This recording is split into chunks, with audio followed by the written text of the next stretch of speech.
Hi, Jeremy Crow here. I'd like to wish everybody a happy spring equinox. Now, today is the intended release date of my book, Initiation into the Left-Hand Path. Now, unfortunately, due to some unforeseen circumstances, I didn't quite make that deadline. It should be out within the end of the month, but instead, what I'm going to do, I was originally going to post the audiobook chapter for one of the chapters of my book, but I thought I'm going to do something a little bit more raw, something more personal, and actually do a reading of that chapter on a video for everybody. So this is the advanced edition of my book here. There are 45 copies of that in existence, and a lot of people wanted to read it, but they didn't get a chance to. So I'm putting out a new edition of this book, and it actually has a bit more artwork, and it also has an additional ceremony added as an appendix. So without further ado, I'm going to read the second chapter of this book, which is the introduction to the Ordo Luciferi Incipio first degree self-initiation. And so there's the... okay. Through the ages, one of the primary methods of transmitting a system of occult teachings has been through initiation into a mystery school or esoteric order. Even in modern times, with unprecedented access to information, there's much to be said for the formal ceremonial initiation. On a practical level, it preserves the teachings through each individual who undergoes initiation. On an emotional level, it serves to inspire initiates into dedicating themselves toward applying these teachings in their lives and creates a sense of camaraderie with others working similar methods. On a mental level, it provides the initiate with access to the egregore, or community thought form of the order. All these things induce a transformation in the initiate and quickens their progress in the occult arts. The Luciferian Order, or Ordo Luciferi, is an ongoing experiment in working with a degree structure in order to facilitate the development of skilled and effective leaders within the field of Luciferian occultism. The order was founded circa 2005 by an anonymous person going by the magical name Lucian Black. In the early days, the OL existed primarily as an email discussion group, supported by an informational website, and a declaration of Luciferian philosophy called the Luciferian Manifest. The Luciferian Order was designed to be a magical lodge system containing 6 official organizational levels called degrees. The original graded structure is an occult version of Maslow's hierarchy of needs. It is intended that the initiate build a foundation at the more basic levels of survival and well-being before expanding their knowledge into more esoteric branches of the occult arts. After becoming the new Grand Counselor of the Order in 2009, the author, going by the magical name Lucius Peripsol, crafted the official self-initiation rite to the first degree presented here. Real-world accomplishments were also added to each degree requirement in order to encourage members toward creating a powerful legacy with their lives. This was also done with the intention of making the order more open source, so that its system could be worked by anyone in isolation if necessary. Additional revisions and expansions have been made for this publication. The degree structure. Incipio, first degree. The Latin word incipio means I begin. This is the entry level into the Ordo Luciferi. It is the gateway to the temple. It encompasses the work of the body, its senses, and self-control. Without the capacity to control the self, one will not have the power to progress proficiently in the great work ahead. Incipio is the stage where the initiate will study the concepts and teachings of others that have walked the path before them, while exploring a personal understanding of what it means to be a Luciferian. Mentorship at this point will be informal and enacted collectively through the appropriate venues. Membership in this grade is open to any who have enough desire, determination, and strength of will to obtain a copy of this official self-initiation rite and to perform it sincerely. Initiates are encouraged to write articles on their experience with the rite and on their interpretation of the various symbols encountered in the rite, and to share these articles. Adeptus, second degree. The Adepti are those individuals who have a sense of what their ultimate goals are and how to go about achieving them. They are actively working on achieving these goals. The Adeptus degree represents the second level of self-knowledge, dealing with the emotional being through the implements of the body and mind. One works with various energies embodied in the self. Such capacity ensures the ability to manifest, using the energy of emotions without being overwhelmed or obsessed by them. The Magi and above will take a more personal role in the mentorship of the Adepti, but ultimately it is up to the individual to take control of their own development. Magus, third degree. The Magus is someone who has displayed a clear understanding of their own path and has achieved a high level of self-determination in their life. The third degree work is at the level of self-mastery and familiarity with the mechanisms of the mind. With the previous levels accomplished, the Magus works to further manifest their will and reach even higher states of internal harmony and coherence. Further development is partially obtained through providing guidance to other members. Mentorship from higher level members is to be considered a luxury for the Magi, as they are expected to be fully capable of directing their own path from this point onwards. Primus, fourth degree. The fourth level is the degree of the mind and the soul. It is marked by the proficient capacity of self-manifestation. Members of the Primus grade are self-aware, conscious entities, actively engaging and affecting the world, and reaching beyond the world of the senses into higher spectrums of being.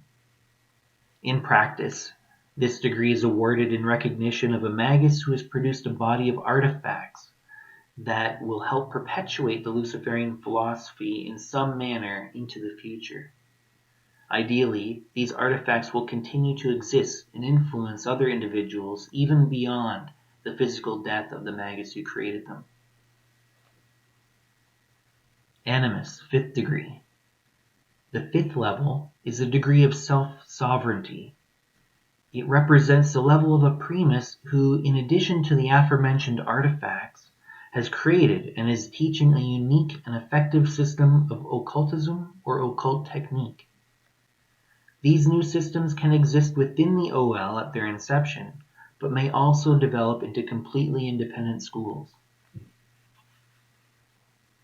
Illuminatus, sixth degree. The realm of the conscious light of self-attainment made manifest by an illuminated being. Originally, the head of the order would take on this degree as a symbolic function of the office. The current system is different in that each member is to only hold a degree in which they are actually accomplished as individuals, regardless of any administrative office held in the order. The accomplishment of the Illuminatus represents the stage of apotheosis for those on the left-hand path.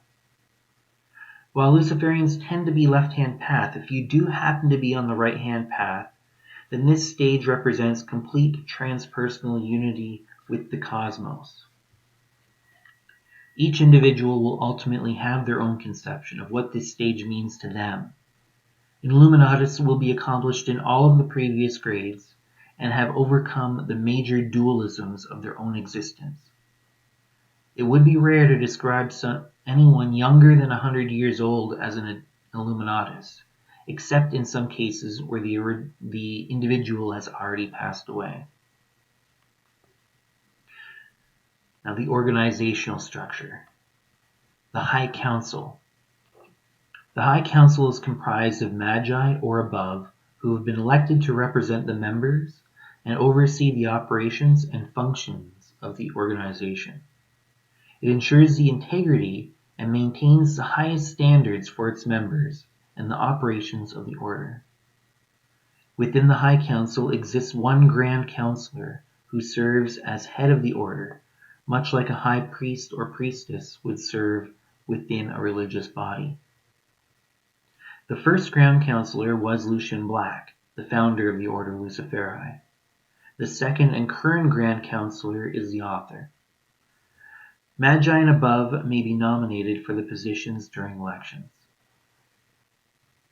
Lodges. The High Council acts as a sort of Grand Lodge and is the headquarters for the order. Additional lodges may exist by various names and are geographically located for more localized meetings, magical work, and fellowship. Internet lodges are also available to members who are distant from local lodges. Each lodge is overseen by a member of the third degree or above. This role is referred to as a sentinel of the lodge. And just as a side note, there is an internet lodge hosted on the Luciferian Research Society, which is at luciferianresearch.org, and it's referred to as the Ordo Luciferi Working Group. And that's the main online lodge that exists right now. If you become a member and you want to join, I would definitely recommend signing up there. Watchers. Each individual member who wants to get noticed will generally have at least one member of the second degree or above designated as their watchers. The primary purpose of the watcher is to determine when an individual member is ready to be proposed for recognition to a higher grade. The role of the watcher may not necessarily be formalized or declared, and can be carried out organically through the various regular interactions between members. Mentors. One of the primary purposes of the Luciferian Order is to create an organizational structure to support and develop mentors that can help guide seekers to their own understanding of Luciferian occultism. Upon recognition to the grade of Adeptus, each member will obtain an official mentor. A mentor will be of the third degree or above. The mentorship will be a relationship entered into voluntarily by both the mentor and the individual second degree member that is to be mentored. Specific terms for this relationship will be agreed upon by the individuals involved. At the very least, the mentors shall provide occasional guidance to the adepti under their mentorship. Each mentorship relationship will be different depending on the needs of those involved. Self-initiation. This ritual was written and first released to the public in 2010, Common Era. Anyone can perform this solo rite if they wish to ritualistically formalize their resonance with the philosophy of the Luciferian Order and their intention to travel the path represented by its graded system. There are no applications to fill out, no membership fees or dues to pay, and no obligation to participate in any type of group activity unless that is your desire. This is the ideal for a left-hand path system of initiation, as there will always be some with the need to keep their beliefs secret. This initiation ritual is not just intended as a rite of passage marking membership in the OL.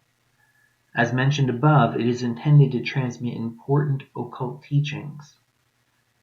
This ritual symbolically brings the practitioner through the full alchemical process. The ritual should be performed periodically in order to properly install the blueprint or tracing board for this process in the subconscious mind. Once installed, the blueprint will act upon the initiate to cause the alchemical transformation on all levels, including the physical. It will also install the words of power that mark each stage in the process, which can then be utilized in your other occult work. In addition, the formula laid out in this rite can be adapted for use in practically any type of magical operation that you can imagine. If you have studied the Z documents of the Golden Dawn, you'll already have a decent idea of how to adapt ritual formulae. If not, a bit of ingenuity should suffice.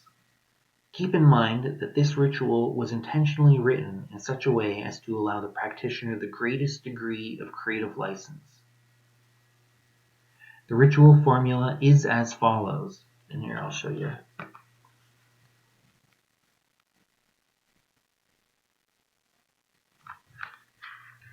Zero, prima materia, earth. 1. Fermentation into a chaos of elements. 2. Separation and purification of water or alchemical salt through calcination. 3. Separation and purification of fire or alchemical sulfur through calcination. 4. Separation and purification of air or alchemical mercury through distillation. 5. Cohobation of purified elements and setting aside of terra damnata. Number 6. Manifestation of quintessence. 7. Return to normal waking consciousness and integration into daily life.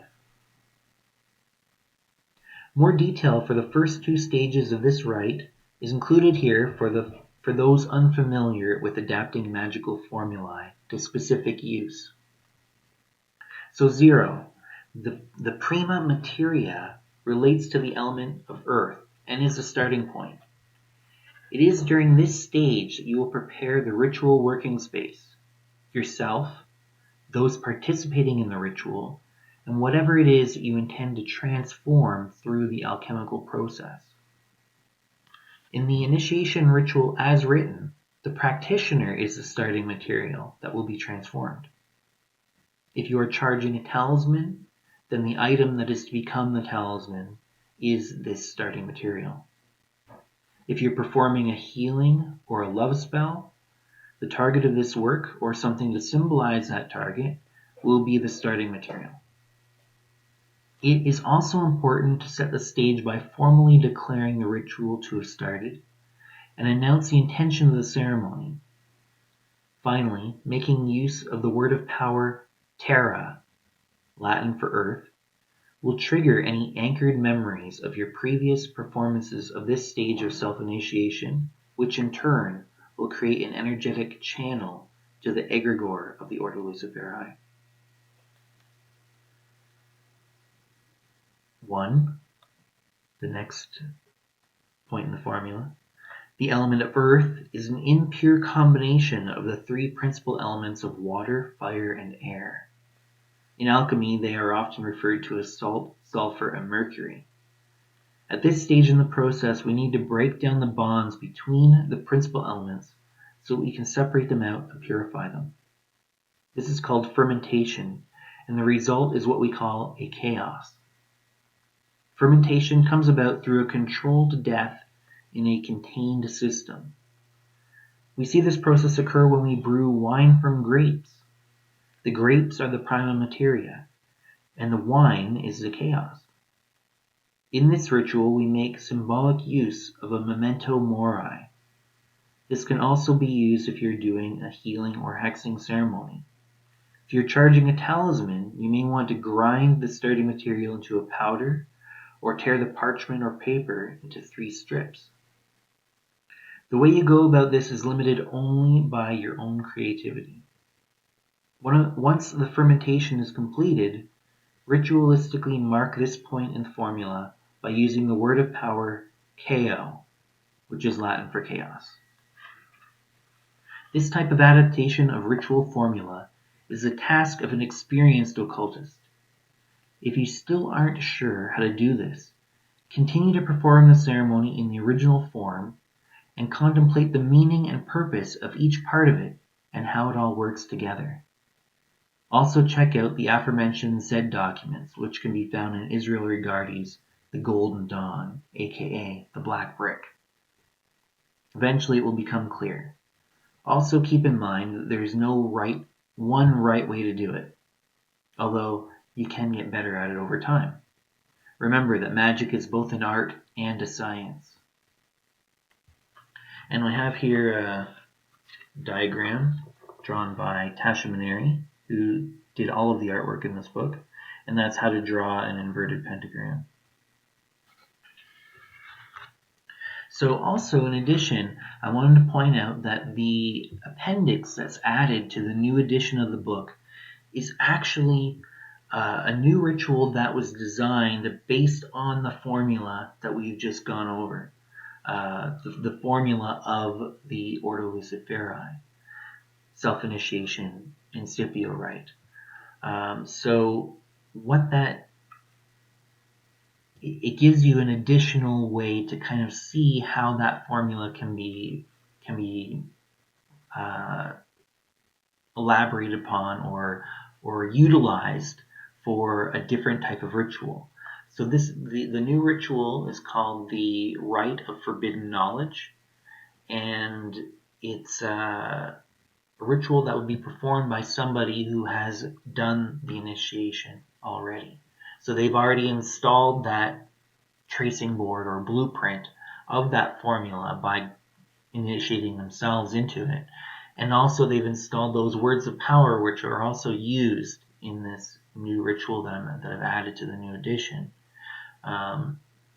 So if you want to learn more about how to apply ritual formula from initiation ceremonies, then this actually provides you with a fully elaborated example of that. And it's a workable example. It's a ritual that can be used on your own, or if you have local meetings of the Ordo Luciferi, you can actually use it as one of the rituals that you do when you get together as a group ritual. So I hope you enjoyed the reading that I did from the book, Initiation in the Left-Hand Path. And I hope you look out for the new edition, which should be out by the end of this month. And that's basically it. If you want to perform the Ordo Luciferi Incipio first degree self-initiation rite, I'm going to be putting a link in the comments here or in the captions here to the ritual script for this ceremony, and I have that available in both English and Spanish. So if you'd like to perform that ceremony, just check the details on this video here, and you can follow that link to the ritual script for that ceremony. So again, thanks for being patient, and wait for that book to come out. It should be out by the end of this month. Thanks.